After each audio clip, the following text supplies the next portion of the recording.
Payal. So first of Hello. all, let me compliment you. You were fab on the show. Like I literally loved watching you since episode one. So my first question is why only Alliance? Because there are a lot of reality shows. Lockup hai, Big Boss hai, और भी काफी सारे हैं, Traitors है. So why Alliance? अ, वैसे मुझे इसके पहले और भी शोज़ के ऑफ़र थे। आई चोज़ अलायंस बिकॉज़ ये बहुत ही यूनिक कॉन्सेप्ट था एंड गेमिंग बेस्ड था, सो मैंने सोचा कि क्यों ना ट्राई करते हैं, कुछ नया है। ऑल्सो बहुत ही डिफरेंट कॉन्सेप्ट था जो बाकी रियलिटी शोज़ आ रहे हैं उनसे, तो बहुत ही क्यूरियस थी मैं ये शो करने के लिए and then I said yes कि let's give it a try. So अगर मैं शो की बात करूं, what was the best and worst part of it?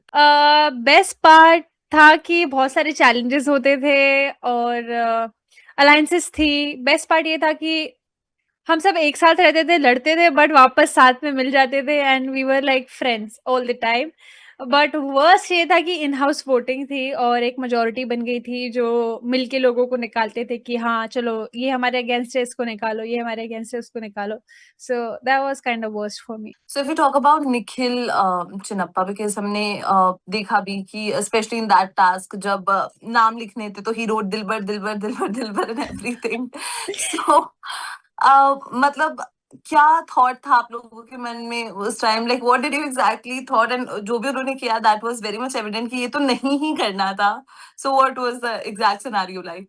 Nikhil sir के साथ मैंने इसके पहले एक अलायंस में भी खेला था एंड जब सेकंड टाइम अलायंस बनी तो मुझे कहीं ना कहीं डाउट था कि ये होने वाला है बिकॉज वो बहुत ही ओवरथिंक करते थे। जब भी कोई चैलेंज आता था उसके पहले ही वो डिसाइड कर लेते थे कि नहीं नहीं ये हो सकता है, एंड जब भी वो कुछ सोचते थे हमेशा उसके ऑपोजिट निकलता था। तो जब ये वाला चैलेंज आया उन्होंने एक स्ट्रेटेजी बनाई कि कुछ नेगेटिव आएगा तो मैं दिलबर का नाम लिखूंगा, पॉजिटिव आएगा तो पायल का नाम लिखूंगा। जब वो उस जब रूम के अंदर गए और उन्हें नाम लिखना था तो एक कॉमन सेंस होता है कि यार आपको एक कमेंट्स के बारे में बताना है कि ये कमेंट्स किसके लिए आए हैं। तो ये तो ऐसा नहीं हो सकता कि हमें वो आंसर मैच करने हैं या कुछ भी। तो मुझे लगता है उन्होंने पूरा वो टास्क मिसअंडरस्टूड किया, उन्हें समझ में ही नहीं आया करना क्या था and because of his over thinking हम पूरा हफ्ता बॉटम में थे और बहुत ही मतलब वो भी डिसअपॉइंट हो गई कि यार शिट इतनी बड़ी गलती मैंने कैसे कर दी। लेकिन ठीक है, it's a part of game, होता है कभी कभी। बड़े बड़े दिग्गजों से छोटी छोटी गलतियां होती है लेकिन ये वाली बहुत बड़ी थी।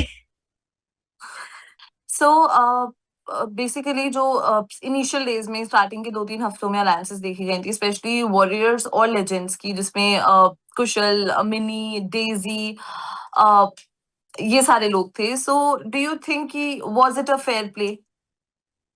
नॉट एट ऑल, लाइक पहले दिन ही इतना प्लानिंग प्लॉटिंग हो गया। जब मैं घर आई और मैंने फर्स्ट एपिसोड देखा आई वाज लाइक हम पहले दिन तो मजे कर रहे थे यार कि यार रवि सर आ गए हमारी अलायंस में, अरमान में वंशज, हम तो फुल मजे कर रहे थे कि यार अलायंस बन गई है, मजा आ रहा है। इतनी प्लानिंग प्लॉटिंग से उन लोगों की अलायंस बनी और जब मैंने एपिसोड देखा कि निखिल सर सब कुछ गाइड कर रहे थे कि नहीं हमें अपनी 8 लोगों की अलायंसेस बनानी है। जब तक मैं शो में थी मुझे लगता था ये अरसलान और कुशाल का दिमाग है, but later on I got to know कि no, Nikhil sir was there and उन्होंने ये सब किया, तो मेरे लिए बहुत शॉकिंग था वो। Arsalan obviously he was a part of that thing और कुशाल को तो चीजें उतनी समझ में नहीं आती है जो प्लानिंग प्लॉटिंग वाली होती है, उसे जो बताओ कि हाँ ऐसा करना है एंड वो अग्री कर देते उस चीज को। सो बहुत ही अनफेयर था हम लोगों के लिए एंड वहां पर बहुत लोग एक दूसरे को पहले से जानते थे, कहीं ना कहीं कभी मिले हैं, कहीं देखा है किसी को। हमारे लिए तो एक अनफेयर एडवांटेज था कि यार ना ही हम इंडस्ट्री का पार्ट है, गेमर हूँ करेक्ट. मैं, बाकी मेरे साथ कंटेंट क्रिएटर्स थे, तो कहीं ना कहीं साइड लाइन फील हो रहा था कि यार ये लोग आपस में ही अपना एक ग्रुप बना लिए 8-9 लोगों का जो इनके वोट्स भी बन चुके हैं और हमें किसी ने कंसिडर भी नहीं किया। सो बहुत एक अनफेयर एडवांटेज था उन लोगों के पास।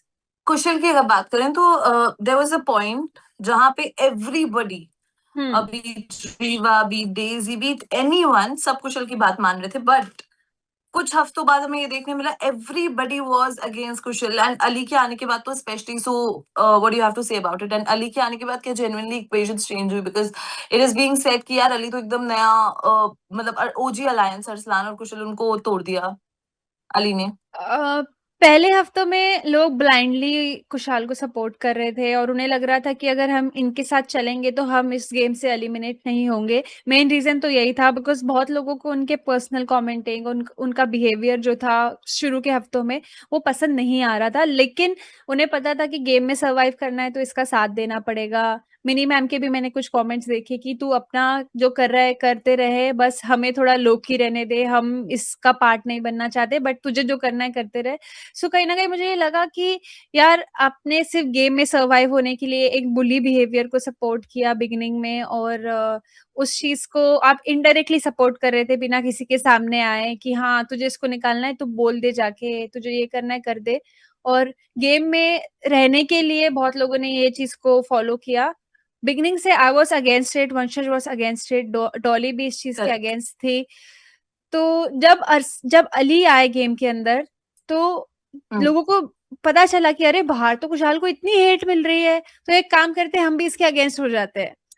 बाहर के पर्सपेक्टिव के बारे में सोच के लोगों ने तब तब डिसाइड किया कि ये गलत कर रहा है। लेकिन 3 हफ्ते तक जो एक पैटर्न फॉलो होता आ रहा था वो तब किसी को नहीं दिखा। जब अली ने आके एक आई ओपनर दिया कि अरे देखो इसको इतने लोग नापसंद कर रहे हैं और इसके बिहेवियर के लिए हेट दे रहे हैं, तो फिर सबने डिसाइड किया हाँ हम भी अलग हो जाते हैं। So it was kind hypocrite like behaviour. यार जीते कोई भी, मैं तो हाँ, चाहती हूँ आपके हिसाब मेरे से मेरे दोस्तों में से कोई जीते, and definitely I am supporting Vanshaj from day one, so I really want him to win the show. Vanshaj is amazing, and even I interviewed him. He was so fab interview पे भी, and he was so moved, and he was confidence. like ये तो ऐसा ही है. I know वो दिल का बहुत अच्छा है, बट जो है वो बोल देता है, इसीलिए लोगों को चीजें पसंद नहीं आती है। बट एक रियलिटी शो में आपको हर तरीके की पर्सनालिटी मिलेगी, एंड थोड़ा बड़े लोगों में भी वो गट्स होने चाहिए कि आप एक शो में आए हो तो रेडी टू फेस इट यार, आपको शो में डाला गया है आपके हर एक साइड्स निकालने के लिए बाहर, तो Of course, it is a show. मतलब ये कोई एज फैक्टर वाला कुछ तो नहीं चल रहा है कि you have exactly. to respect. You are in a game. You have to play it like that. Correct. Okay, so I really wanted to see you in the finale because you were amazing. अकेले चल रहे थे आप, but this was it. So yeah, it was great talking to you, Payal. Same here, And मुझे लगता है कि अगर वोटिंग पे आती बात तो मैं रहती शो में, बट एस ने मुझे डिलीट definitely, किया तो कोई बात नहीं, no regrets. it is just a part of life. Yeah, thank you so Okay. Much. Thank you so much, Payal, for being with us.